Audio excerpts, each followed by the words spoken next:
Fala galera que já é inscrita no Pautas e Táticas ou que vai se inscrever assim que o vídeo acabar. Começou o mata-mata da Copa do Mundo de Clubes. Ontem tivemos os dois primeiros jogos, duas prorrogações, muito mais do que 120 minutos, por motivos diferentes, né? Para o Palmeiras, que esteve por mais tempo preparado para gritar gol e teve que esperar 3 pontapés iniciais para isso, e com uma certa dose de sofrimento no final.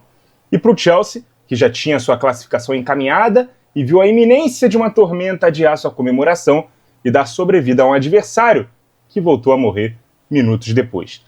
Vamos contar a história das classificações dos primeiros quadrifinalistas da Copa do Mundo de Clubes e que se enfrentarão na próxima sexta-feira. Já vai deixando o like, a inscrição, o hype se possível, compartilhem o conteúdo e deixem o feedback de vocês nos comentários, assim como suas impressões sobre esses jogos. Palmeiras 1, Botafogo 0. No tão esperado duelo brasileiro das oitavas de final, o Verdão levou a melhor na prorrogação. Foi o time que ao longo do jogo mais buscou a vitória, muito também pela opção do Renato Paiva em manter a estrutura, mesmo com o desfalque do Gregore. Se especulava muito se ele iria voltar para o 4-4-2, devolvendo ao time titular o Cuiabano na segunda linha, ou até se iria promover a entrada do Montoro, aberto pela esquerda, mas entre os meio-campistas ele quis manter a estrutura do 4-3-3 e o mais cotado para entrar era o Newton. Mas ele decide iniciar o jogo com o Danilo, que era um cara mais posicional ali por trás do Marlon e do Alan. Ele cobre menos campo, mas também é mais alto para brigar pelas bolas aéreas. O Danilo até foi bem no jogo, tá? Mas essa estratégia, além de deixar o time pouco agressivo, prejudica muito o Savarino, que fica muito isolado na ponta esquerda. E o jogo do Botafogo acontecia mais pela direita, tanto ofensiva quanto defensivamente. Isso porque o Abel, do lado do Palmeiras, também mexeu no time dele. Promoveu a entrada do Alan, à direita, o Maurício no meio e escalou o Estevão à esquerda. Talvez pensando na dobra que o Botafogo pudesse ter caso o Cuiabano tivesse jogado. E aí, tentando explorar uma possível fragilidade do Vitinho, ele coloca o Estevão para jogar em cima do lateral direito. Também naquele lado tem uma recomposição um pouco mais frouxa do Arthur, ou teria, né? Caso do outro lado não tivesse o Savarino, e sim o Cuiabano. Nisso o Palmeiras conseguiu criar muitas chances no primeiro tempo, especialmente com bolas invertidas da direita para a esquerda, acionando o Estevão. Mas ao longo dessa etapa inicial, o Botafogo se defendeu bem, e fora um chute do próprio Richard Rios, na rede pelo lado de fora, não cedeu muitas grandes chances. O time até equilibrou um pouco as chances e a posse de bola depois da parada para ir da tração, ali aos 30 minutos, mas o Palmeiras seguiu melhor, inclusive depois do intervalo. Agora sim, já conseguindo até finalizar mais do que no primeiro tempo e colocando o goleiro John muitas vezes para trabalhar. Ele inclusive foi escolhido o melhor jogador da partida de tantas defesas impressionantes que ele fez, a principal delas numa cabeçada de costas do Maurício. Os dois times mexeram bastante ao longo do segundo tempo. O Botafogo colocou em campo o Cuiabano, o Montoro, o Correia e o Newton, e também o Caio, né? Nos lugares do Alex Telles, do Alan, do Savarino, do Danilo e do Jair. Esse último era dúvida, inclusive, antes de começar o jogo, porque sentiu ali um desconforto muscular, também chegou a sentir outros incômodos ao longo da partida. Enquanto ele esteve em campo, ele foi soberano, tá? Jogou muito ali na zaga alvinegra, mas a parte física e clínica pesou demais, ele acabou saindo do jogo. O Palmeiras também mexeu, mas só 4 vezes no tempo normal. Saíram o Estevão, o Vitor Roque, o Maurício e o Alan. Entraram o Paulinho, o Luigi, o Facundo Torres e o Mike. O Abel guardou uma alteração para dentro da prorrogação, principalmente porque o Paulinho só poderia jogar 30 minutos. Quando a prorrogação começa, ele troca o Emiliano Martínez pelo Aníbal Moreno. Ainda assim, os dois times ganharam uma alteração extra. E no minuto 10 do primeiro tempo da prorrogação, é justamente do Paulinho o gol da classificação, depois de driblar o marcador, finalizar rasteiro com um leve desvio do Barbosa, a bola passando entre as pernas do Caio, o Palmeiras finalmente abriu o placar. E logo depois o Paulinho saiu do jogo e entrou o zagueiro Mikael para tentar segurar mais na defesa, um possível bombardeio, jogo aéreo ali que o Botafogo poderia promover no final do jogo. E o Botafogo trocou o Marlon Freitas pelo Arthur Cabral para tentar uma pressão final e acumulou seu maior número de finalizações na partida, principalmente depois que toma o gol.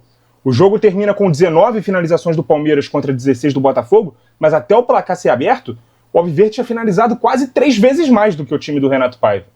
No finzinho, o Gustavo Gomes, que já tinha amarelo, tomou o segundo e foi expulso, mas foi isso. Palmeiras classificado, o primeiro brasileiro garantido nas quartas de final, e infelizmente para mim, o Botafogo foi o primeiro brasileiro eliminado.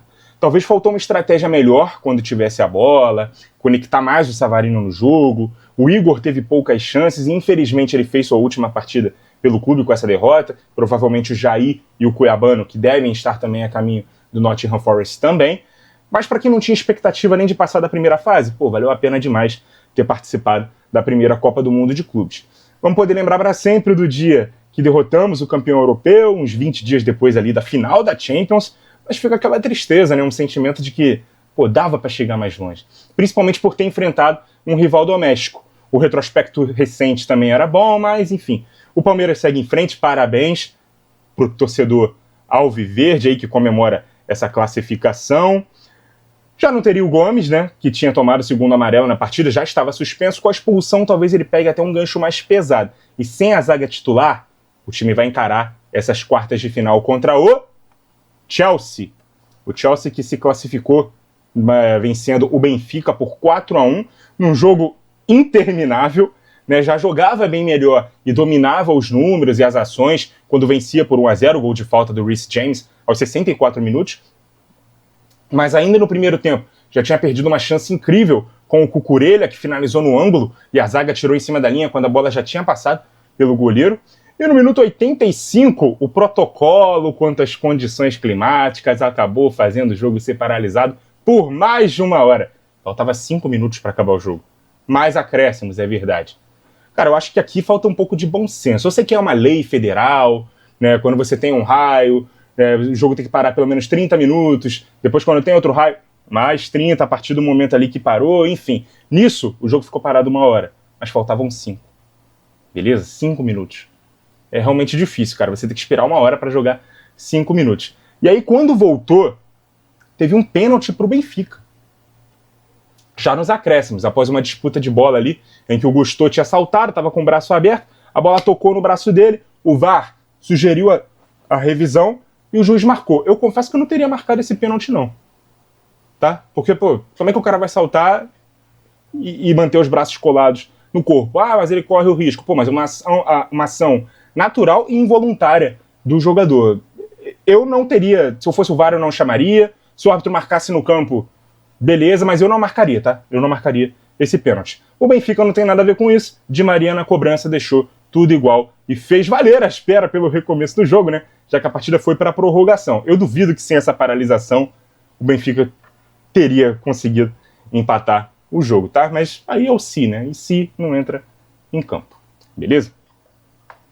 No comecinho do tempo extra, o Prestiani toma o segundo amarelo e é expulso. Isso meio que desequilibra a partida. Prestiani, jogador do Benfica, tá? Para quem não o conhece.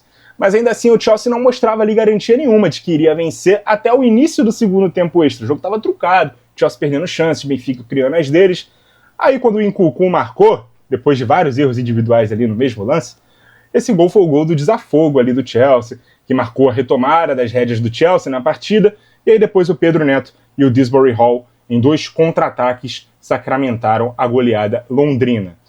Olha os números do jogo, gente. O Chelsea teve 64% de posse de bola, finalizou 22 vezes, 12 no alvo, contra 8 do Benfica o jogo inteiro, 5 na direção do gol.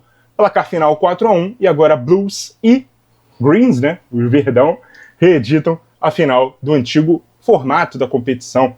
A edição de 2021 teve essa decisão. O Chelsea também vai ter um desfalque de peso, né? O Caicedo tomou o segundo amarelo e não joga. Caicedo que foi, inclusive, escolhido o melhor jogador dessa partida.